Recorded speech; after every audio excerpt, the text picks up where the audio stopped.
ദൈവത്തിൻ്റെ അതിപരിശുദ്ധമായ നാമം വാഴ്ത്തപ്പെടുന്നവരട്ടെ. ഞാനോ ലോക അവസാനത്തോളം എല്ലാ നാളും നിങ്ങളോട് കൂടെയുണ്ടെന്ന് വാഗ്ദത്തം ചെയ്ത നസ്രയനായ യേശുവിൻ്റെ നാമത്തിലുള്ള പ്രഭാത വന്ദനത്തെ ഈ ആഴ്ചയുടെ ആരംഭ ദിവസത്തിൽ തന്നെ എൻ്റെ പ്രിയ അഭിഷിക്തന്മാരോടും സഹോദരങ്ങളോടും സുഹൃത്തുക്കളോടും കൂടപ്പിറപ്പുകളോടും അറിയിക്കുന്നു. നിങ്ങളെല്ലാവരും ആയിരിക്കുന്ന ഇടങ്ങളിലൊക്കെയും ദൈവകൃപയോടും ദൈവിക സമാധാനത്തോടു കൂടി ആയിരിക്കുന്നല്ലോ. കഴിഞ്ഞ ഒരാഴ്ചക്കാലം വരാവുന്ന ആപത്തുകളിൽ നിന്നും അനർത്ഥങ്ങളിൽ നിന്നെല്ലാം നമ്മളെ വിടുവിച്ച് സംരക്ഷിച്ച് പോറ്റി പുലർത്തി നമുക്ക് വേണ്ടുന്ന സകല നന്മകളും തന്ന് നമ്മളെ പരിപാലിച്ച സർവശക്തനായ ദൈവത്തിന് ഇന്ന് പകലിലും എത്ര പേർ നന്ദിയോടെ ഒന്ന് വാഴ്ത്തി സ്തുതിച്ച് മഹത്വപ്പെടുത്തും.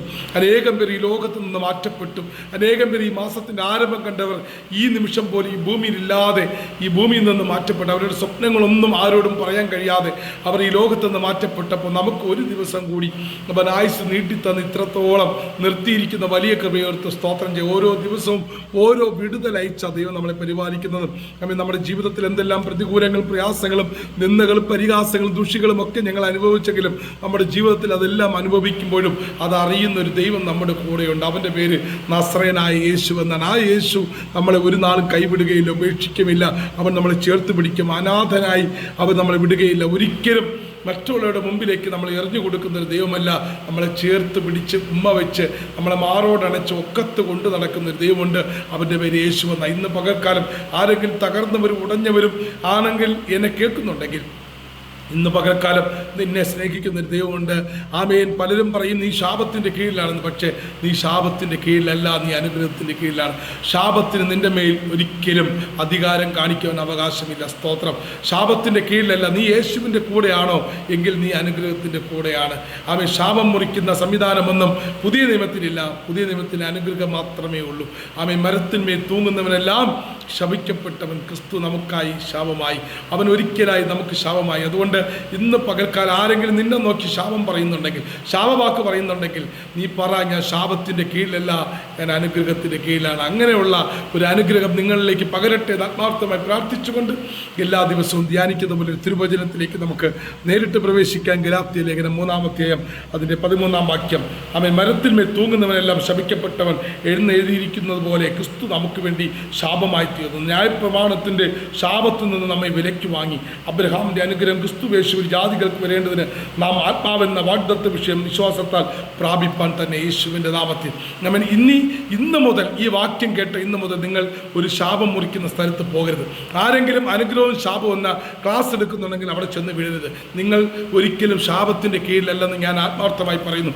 ഈ വചനത്തിൻ്റെ അടിസ്ഥാനത്തിൽ പറയുക, ഈ വചനത്തിൻ്റെ അടിസ്ഥാനത്തിൽ പറയുകയാണ്. നിങ്ങൾ തലയെ കൈവച്ച് പറയുക, അവൻ നിങ്ങൾ ശാപത്തിൻ്റെ കീഴിലല്ല, നിങ്ങൾ അനുഗ്രഹത്തിൻ്റെ കീഴിലാണ്. നിങ്ങളെ വിളിച്ച ദൈവമാണ്. ആ ദൈവത്തിൻ്റെ പുത്രനായ യേശു ക്രിസ്തുവിൽ നിങ്ങൾ ഉറപ്പിച്ചിട്ടുണ്ടെങ്കിൽ, പരിശുദ്ധാത്മാവിൻ്റെ സാന്നിധ്യത്തിൽ നിങ്ങൾ നിർത്തിയിട്ടുണ്ടെങ്കിൽ, ഏതെങ്കിലും ഒരു ദൈവദാസൻ ഗലാത്യ സഭയോട് പൗലോസ് പറയുന്നുണ്ട്, അതിൻ്റെ 1-ാം അധ്യായം 8-ാം വാക്യത്തിൽ പറയുന്നുണ്ട്, എന്നാൽ ഞങ്ങൾ നിങ്ങളോട് അറിയിച്ചതിന് വിപരീതമായി ഞങ്ങളാകട്ടെ സ്വർഗത്തിൽ നിന്ന് ദൂതനാകട്ടെ നിങ്ങളോട് സുവിശേഷം അറിയിച്ചാൽ അത് ശപിക്കപ്പെട്ടവൻ. ഞാൻ മുൻ പറഞ്ഞതുപോലെ ഞാൻ ഇപ്പോൾ പിന്നെയും പറയുന്നു, നിങ്ങൾ കൈക്കൊണ്ട സുവിശേഷത്തിന് വിപരീതമായി ആരെങ്കിലും നിങ്ങളോട് സുവിശേഷം അറിയിച്ചാൽ അവൻ ശപിക്കപ്പെട്ടവൻ. ഇപ്പോൾ ഞാൻ മനുഷ്യരെയോ ദൈവത്തെയോ സന്തോഷിപ്പിക്കുന്നു, അല്ല, ഞാൻ മനുഷ്യരെ പ്രസാദിപ്പിക്കാൻ നോക്കുന്നുവോ?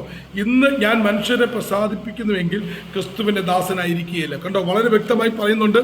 ഏതെങ്കിലും ദൈവദാസന്മാർ വന്നിട്ട് പറയുകയാണ് നിങ്ങൾ ശാപത്തിൻ്റെ കീഴിലാണ്, ഞാൻ ശാപം പൊട്ടിക്കാൻ പോവുകയാണ് എന്ന് പറഞ്ഞ് ഒരുത്തരും ശാപത്തിൻ്റെ കീഴിലല്ല.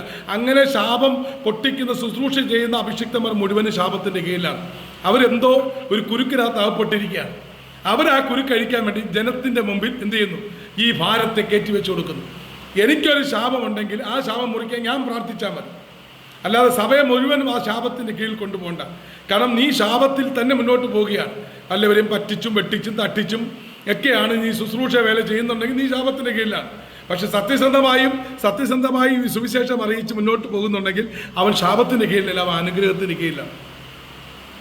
സത്യവചനത്തെ സത്യസന്ധമായി അവൻ സുവിശേഷിക്കുവാനാണ് ദൈവം നമുക്ക് അഭിഷേകം തന്നിരിക്കുന്നത്. അല്ലാതെ വല്ലതും ഉടായ്പ് കാണിച്ച് വല്ലവരെയും അടിച്ചു മാറ്റി അവൻ പറ്റിച്ച് തട്ടിച്ച് വെട്ടിച്ചൊക്കെ എടുക്കുക എന്നുള്ളതല്ല. അങ്ങനെയാണെങ്കിൽ നീ ഇങ്ങോട്ട് വരേണ്ട ആവശ്യമില്ല. നീ പഴയ മാർഗത്തിൽ നിന്നാൽ മതിയായിരുന്നു.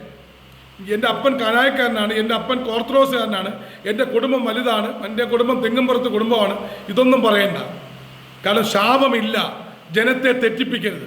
അങ്ങനെ നിങ്ങളെ തെറ്റിപ്പിക്കുന്ന ആമേൻ കള്ളദൂതന്മാർ, വിളിച്ച ദൂതൻ്റെ വേഷം ധരിച്ചു വരുന്ന കള്ളപ്രവാചകന്മാർ, കള്ളദൂതന്മാർ നിങ്ങളുടെ ഇടയിലുണ്ട്. അതുകൊണ്ട് നിങ്ങൾ ശാപത്തിൻ്റെ കീഴിലല്ല.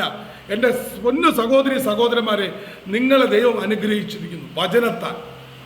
വചനത്താലുള്ള അനുഗ്രഹം, ദൈവത്താലുള്ള അനുഗ്രഹം, എല്ലാ മേഖലകളിലുള്ള അനുഗ്രഹം ദൈവം നിങ്ങൾക്ക് ഈ വചനത്തിൽ തന്നിട്ടുണ്ട്. അല്ലാതെ നിങ്ങൾ ശാപത്തിൻ്റെ കീഴിൽ. അതുകൊണ്ട് മരത്തിന്മേൽ തൂങ്ങുന്നവനെല്ലാം ശപിക്കപ്പെട്ടവൻ, ക്രിസ്തു നമുക്കായി ശാപമായി. എന്നിട്ട് എന്ത് ചെയ്തു? ഇരിക്കുന്നുണ്ടോ? ന്യായപ്രമാണത്തിന് ശാപത്തിൽ നിന്ന് നമ്മെ അവൻ വിലയ്ക്ക് വാങ്ങി. ക്രൂശിൽ അവൻ കൊടുത്ത രക്തം നമ്മൾ ന്യായപ്രമാണത്തിൻ്റെ കെട്ടിൽ നിന്ന്, ആദാമ്യ ഭാവത്തിൽ നിന്നും നമ്മളെ വിലയ്ക്ക് വാങ്ങി. അതുകൊണ്ട് നിങ്ങൾ ശാപത്തിൻ്റെ കീഴിലല്ല, നിങ്ങൾ അനുഗ്രഹത്തിൻ്റെ കീഴിലാണ്. ഈ ദിവസങ്ങളിൽ അനുഗ്രഹത്തിൻ്റെ വലിയ സമൃദ്ധി അനുഭവിക്കുന്നവരായി തീരുവാൻ ഞാൻ നിങ്ങളെ ആഹ്വാനം ചെയ്യുന്നു. May God bless you. Jesus loves you. God bless you.